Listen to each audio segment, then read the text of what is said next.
Welcome to DaAi Headlines. I'm Wendy Chen. Thank you for joining us. Coming up in today's show, US city volunteers continue to help Hurricane Sandy victims through disaster surveys, relief distributions and fundraising campaign. We meet Dr. Deng Junliang, one of the pioneer organizers of Tzu Chi's free clinics in eastern Taiwan. And teachers and students of NCTU are designing a mobile phone application to provide information on handicap-accessible restaurants. Following the devastation of Hurricane Sandy, New York City volunteers carried out yet another aid distribution at Miller Field of Staten Island. The DaAi News team also seized the opportunity to visit Midland Beach, where the death toll was the highest for the entire New York region. Among the 14 known victims who died in the hurricane, 10 were found at Midland Beach, as the houses there were less than 100 meters from the beach. When the flood came, the whole community was submerged underwater. A cat sits among the ruins left behind by Hurricane Sandy, with the house behind it destroyed by the strong floods that followed the hurricane. Neighbors said the owner of the house struggled in the water for 10 hours, but unfortunately did not survive. The city has currently settled his wife and kids in a shelter. Following the disaster, the city put red and yellow signs on the houses here based on differing levels of damage. The yellow sign means that I can occupy the house, but I'm not allowed to see. It says do not occupy basement, because the basement got flooded, so I'm not allowed to go and live in the basement. Red sign means the house is, you cannot live in it at all. To help the flood victims, Tzu Chi volunteers set up a booth at the Miller Field to distribute $500 cash cards. Make sure you call. My truck got damaged in the water, so I'm going to use it to do some repairs on my vehicle. I buy food for my kids. That's all I care about. My kids, that's what it's important. Thank you so much. It's going to help very much. I'm a person who always does stuff by myself, but there's times when you need help from other people, and this is very helpful. The most important thing is to soothe the pain of the flood victims. Thursday, because the Just like what Mr. Zheng Yan teaches us to do. They all expect a large-scale aid distribution, so we really need to make it happen. Tzu Chi volunteers spent 5 days surveying and arranging appropriate sites for an aid distribution before finally deciding to conduct the large-scale distribution at Oakwoods Heights Community Church on November 17th. Over 1,000 households are expected to receive aid supplies that will help them go through this hardship. Also helping Hurricane Sandy victims are volunteers from the Tzu Chi New Jersey chapter who went to the Union Beach on November 12th to carry out a disaster survey and also discuss the details of a relief distribution with local officials. In the small town of Union Beach, many residents lived close to the seaside, thus 90% of the houses were flooded. Up until this day, many locals are still living in temporary shelters. What you see here is not a carnival or fair. It is actually a relief distribution. As supplies from all across the United States are pouring in, and even a Red Cross vehicle is here to deliver hot food and water to the residents free of charge. What we do is we feed people. Now, we don't prepare the food. We have other organizations that cook the food, and we go wherever we can with the vehicles, a special vehicle designed for that, and we distribute the food. The problem is that most of our homes are one story, so everything was destroyed. So everybody put everything out on their front lawn. They have no furniture, no clothing. Their cars were destroyed. So it's really total devastation. With many electrical lines destroyed, residents still have no electricity. Luckily, various charity organizations brought help and set up a recharge station for mobile phones and computers, as well as a Meals on Wheels to help alleviate some of the suffering of the residents. Insurance companies have been going out to people's homes. Unfortunately, I have to say that a lot of the people who believed that they had insurance coverage are being told that they do not have insurance coverage. So they're trying to rebuild with very limited funds. So we've even had some attorneys volunteer to donate their time to help people to fight their insurance companies to get the money that they deserve. Imperishable food was also distributed to the local residents, with some residents even joining the volunteers' ranks to help others. Actually, I have 3 kids, and I'm a single parent, and I can use the help. That's why I'm here. Local officials said that the resumption of water and electricity, the reconstruction of homes, and the assistance of professionals is what is needed most at this point. Tzu Chi volunteers hope to pay another visit soon to obtain a list of the affected victims, so relief distribution may be carried out as soon as possible. Situated at the south end of the state of New Jersey, South Toms River is a coastal city home to some 4,000 people and was severely flooded when Hurricane Sandy struck. Following the disaster, the mayor surveyed the local community to assess the damage. Let's take a look.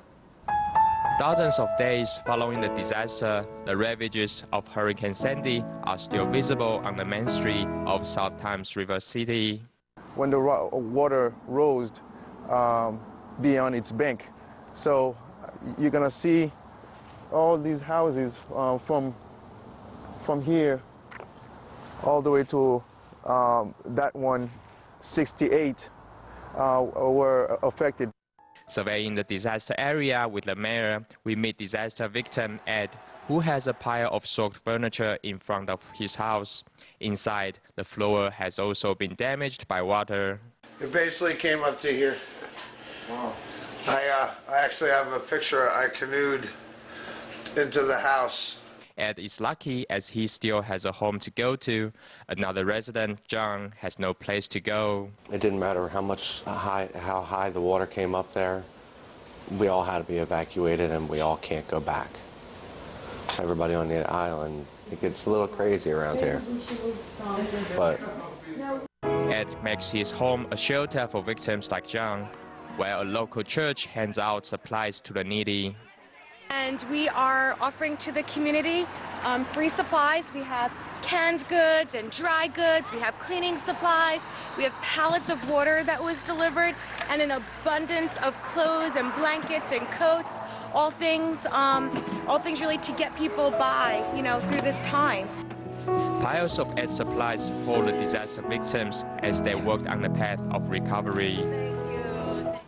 While the volunteers on the east coast of the United States have taken to the front line to continue with disaster surveys and distributions in the worst hit areas, the counterparts on the west coast have taken to the streets, canvassing for donations from the public in California, San Diego, Seattle, and Las Vegas.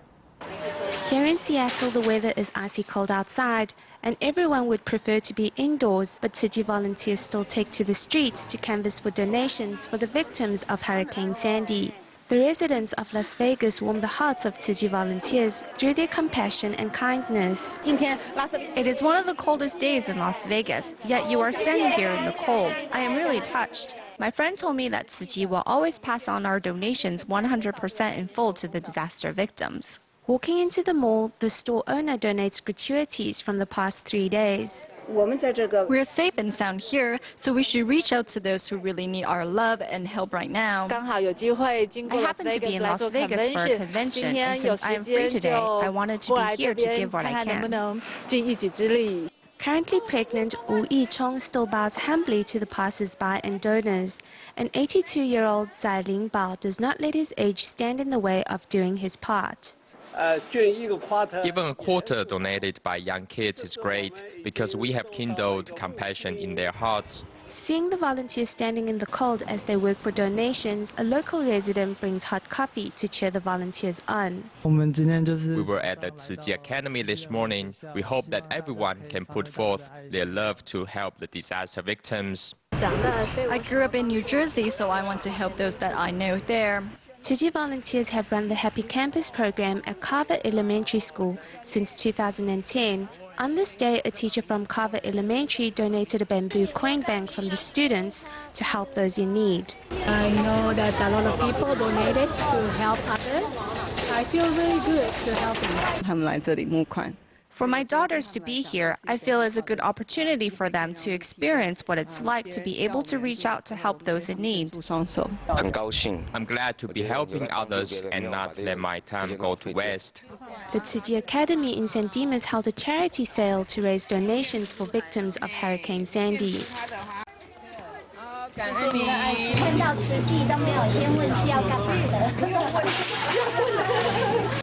Here in Los Angeles, some local residents don't even have to ask to know that their contributions to Tzu Chi will be put to good use, which is to help the disaster victims through their most difficult times.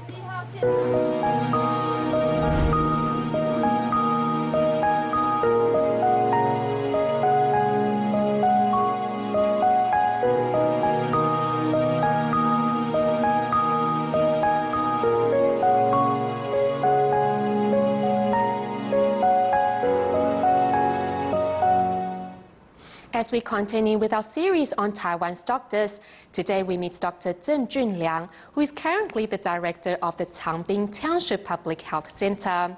Dr. Zheng has spent the last 25 years working on behalf of residents living in some of Taiwan's most remote regions. For his contributions over the years, Dr. Zheng was awarded this year's Medical Devotion Award, of which his father 20 years ago was also a recipient. Like father, like son is how one could best describe this family that has been caring for the poor, sick and needy for many decades. 昨天晚上有刷牙的请举手。昨天晚上睡觉时候有刷牙，哇，很好。 Although a doctor, Zheng Junliang has no problem connecting with his young audience. 这个是乳牙、蛀牙多颗。 As the children here at Taidong's Changbin Township opened their mouth for Dr. Zheng, their smiles showed that they had been looking forward to his visit for a long time. Medical resources in the countryside tends to be deficient. One of the main problems are the parents, who don't really teach their children to pay attention to their teeth. 20 years ago, seeing the inequality of medical resources between the city and countryside, Dr. Zheng began providing dental care for remote communities located in Taoyuan County's mountainous Fuxing Township. Seeing many of those that need care live in remote villages, Dr. Zheng started doing house calls.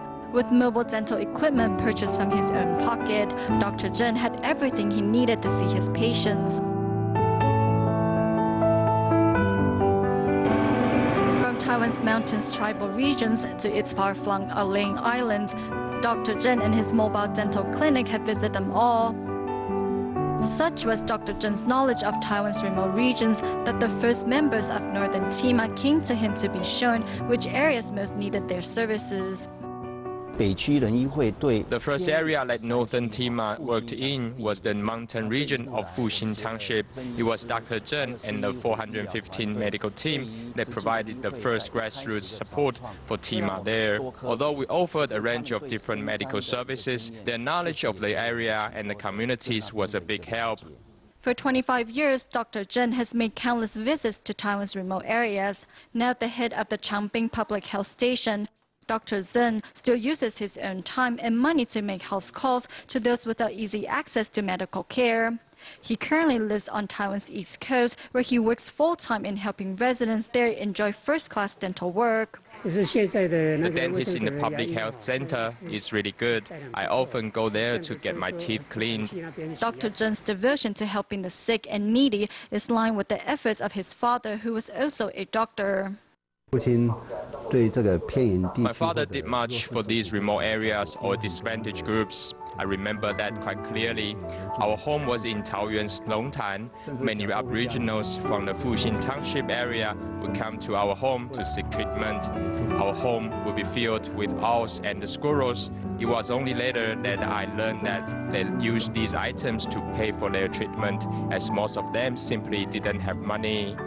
For his efforts, Dr. Zheng's father was honored at the second annual Medical Devotion Awards held some 20 years ago. Now, Dr. Zheng is following in his father's footsteps of love and devotion to the highest calling of the medical profession.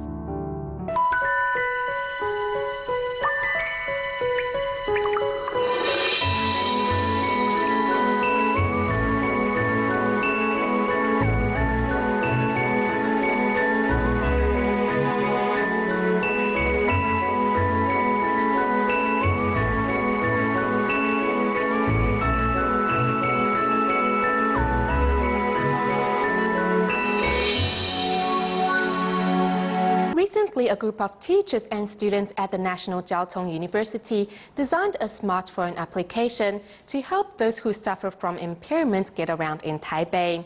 Let's meet the volunteers who are helping to test out the road conditions and restaurants for the benefit of all end users. Michelin. When you think of Michelin, you probably think of the Michelin Man. The Michelin brand also is well known for restaurants and hotel guides. In Taiwan, there is a Love Michelin.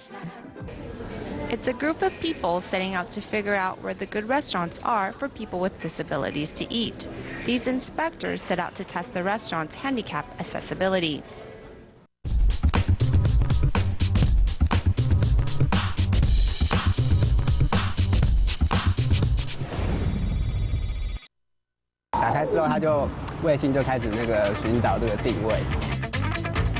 These inspectors are recording details even before they enter the restaurant. As for mobility-hindered individuals, a clear path to the restaurant is vital. Inside the restaurant, the menu is under scrutiny. These words on the menu are too small. How are the vision impaired going to read it if I can't even see it clearly? The job of a volunteer inspector is not easy. From the menu to space mobility to restrooms, these are all important details that need to be noted. I have muscular atrophy which affects my breathing, so if I stay in public places for too long, I won't be able to effectively get rid of phlegm build up, and it can turn into pneumonia. Even with the risks involved, Zhang Yanyi still volunteers to take part in this program to help others like him who are often unable to join their friends for meals due to lack of handicapped accessible restaurants. Of course, the program is also aimed at those who are vision impaired as well. But how should restaurants help those who aren't able to see? I think I'll eat rice today. I'll first have an idea of what type of food I want to eat, and then ask the restaurant staff to read the menu to me. In Taiwan, there are no braille menus, so those who suffer from vision impairment have to rely on staff to read the menu to them. After the meals, the inspectors return home to write up the summary of the restaurant and also to send a suggestion list to the restaurant for improvement. All the information is stored in the Love Michelin Taipei Taiwan app. An app is an abbreviation for application, which is a computer software designed to help users perform specific tasks. This app is designed for the smartphone, downloadable from the internet. Although Love Michelin Taipei is aimed at disabled end users, it's really something everyone can use.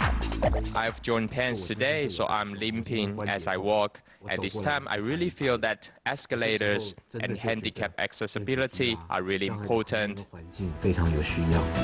Students at the Department of Communications and Technology at National Jiao Tong University have taken into account the many possible categories of end users, including the elderly, those with children, the visually impaired. And even the placement of key buttons is well thought out. Why are the good restaurants on top? This is specifically designed as most people use one hand to access the app. The side buttons are faster, but to a handicapped user, if they use two hands, the middle button is in line with their line of vision. Professor Lin Chongwei heads a team of 6 students in creating this app. For the students, they have started to look at dining out differently. After I joined this team, I've started to notice things like placement of exits, the distance between the tables, and little details like that, all of which might affect a wheelchair user in restaurants. We are not only helping out handicapped users, we're spreading the message that this is something everyone needs. These volunteer inspectors hope that their suggestions will improve Taiwan's restaurants in bridging the gap between disabled people and the world of dining out. In today's feature report on Taiwan's fading trades, we meet bicycle repairman Chang Jianguo, a retired military officer who used to repair aircrafts. Apart from the fact that his father made a living through repairing bicycles, Chang is also a man who cherishes all resources. Thus, he decided to take on the family baton and help give old bicycles a second lease of life. Under the scorching sun, one may wonder why this man is walking with his bicycle.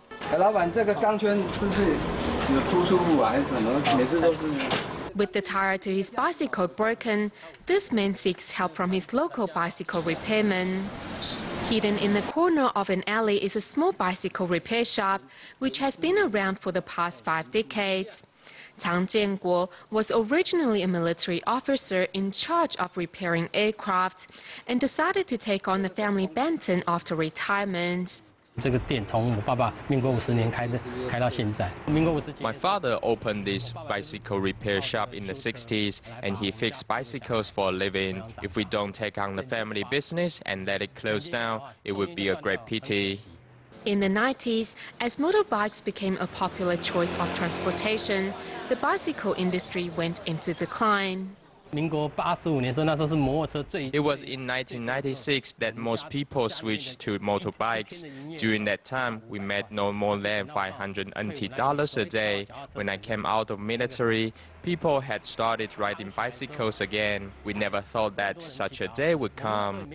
In the recent years, the upsurge of petrol costs and rising environmental concerns is bringing the bicycle industry back to life, and the customers arriving one by one at Tang Jianguo's store is the proof of this trend.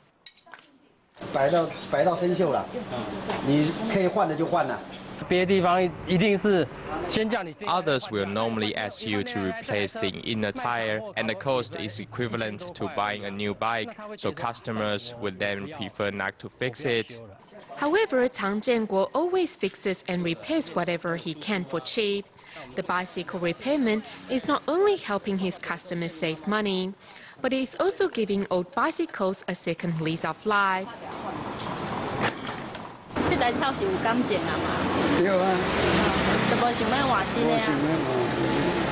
The handyman even has a treasure box of usable parts, which is considered garbage to most people. Sometimes, when the bicycle is far beyond repair, I will take off the parts that are still usable and keep them. When a customer needs these parts, I will give it to them for free. Whether it is a new or old bicycle, and whatever the problem, Tang never gives up in trying to repair them. We are not working for the purpose of making money. If so, then we might as well not do this. The time spent fixing the bikes are not equivalent to what we make. Though getting his hands dirty, Tang Jianguo is happy to provide this service to help neighbors and customers. The man says his motivation comes from the compliments he receives. Every day, I get many customers thanking me. When I'm just making small adjustments, I won't charge them, and they are grateful. I receive numerous thank you each day, and that when I'm the most happy and content. We go to China's Fujian province at the end of our program today and join Tzu Chi volunteers in Xiamen as they carry out their monthly recycling day. After a year's promotion of conservation work in the local community, residents are all familiar with Tzu Chi and brought out their garbage for the volunteers. We'll leave you with these images. Thank you for tuning in. Goodbye.